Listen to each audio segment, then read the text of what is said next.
পুরীর বাজারে সমুদ্রের এত বড় বড় মাছ থাকা সত্ত্বেও আমাদের বাড়িতে নিয়ে আসা হলো এরকম ছোট ছোট মাছ, ভাবা যায়? তো হ্যালো বন্ধুরা, কেমন আছো সবাই? আশা করছি সবাই ভালো আছো। আর আমি তো আছি ভীষণই ভালো। সকালবেলা এখন একটু বাইরে বেরোবো, তাই আয়নার সামনে একটুখানি কেত মেরে নিয়ে একেবারে সোজা কিন্তু বেরিয়ে পড়লাম। চারপাশটা দেখে আশা করি বুঝতেই পারছো, হ্যাঁ আমরা কিন্তু চলে এসেছি বাজার করতে। আরে না না, এটা বেদি ভবনের বাজার নয়, আসলে এটা পুরীর বাজার। আর ওই যে আমার কর্তার হাতে ওই জিনিসটা দেখেছো, আসলে ওটা কিন্তু পুরীর ফেমাস সোয়াবিন, জাস্ট একটা রসগোল্লার মতো সাইজের। যদিও বা আমি কখনো সেরকম ভাবে বাজারঘাট করিনি, তবুও এখানে ঘুরতে এসেছি, সেখানে সবকিছু দেখে নেওয়াই ভালো। তারপর তো কর্তামশাই সোজা নিয়ে আসলো মাছের বাজারে। মাছের বাজারে ঢুকে তো একেবারে এত বড় বড় সামুদ্রিক মাছ দেখতে বেশ ভালোই লাগলো। বিভিন্ন ধরনের মাছ তো সেখানে ছিল, কিন্তু তার মধ্যে গিয়ে আমার চোখ পড়লো একটা ইলিশ মাছের ওপরে। দেখো এখানে সাইজটা কিন্তু বেশ দারুণই ছিল।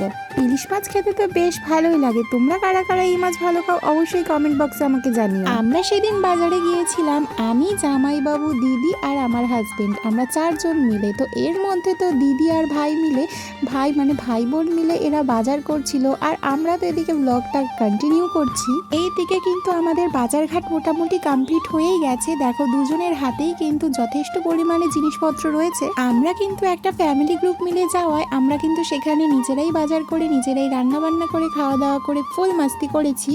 সমস্ত কিছু কেনাকাটা হয়ে যাওয়ার পরেও এই শুধুমাত্র শশা কেনাটাই বাকি ছিল। তো যাই হোক, এই শশা কেনাটাও আমাদের কমপ্লিট হয়ে গেছে। তারপরে আমরা রওনা দিলাম একেবারে বাড়ির উদ্দেশ্যে। আসলে হোটেলটাকেই বাড়ি বলে ফেললাম, কারণ ওখানেই তো অনেকদিন ছিলাম, তাই একেবারে বাড়ির মতনই হয়ে গিয়েছিল। আর সমুদ্রের পাড়ে থেকে নৌকা করে যারা মাছ বিক্রি করতে আসে তাদের কাছ থেকে আজকে এই খয়রা মাছগুলো আনা হয়েছিল। তার জন্য দেখো আজকে কিন্তু খয়রা মাছ রান্না করা হচ্ছে।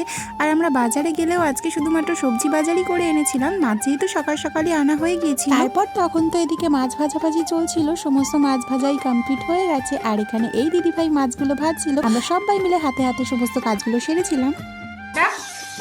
কে কিনে দিয়েছে এটা? তুমি? আমি কে? আমি কে?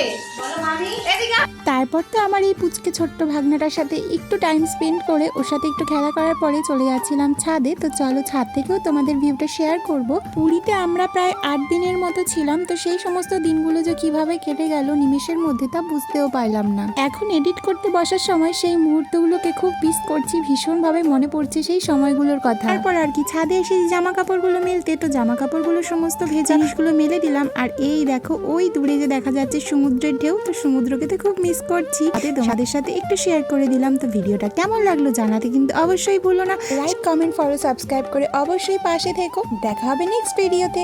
জয় জগন্নাথ।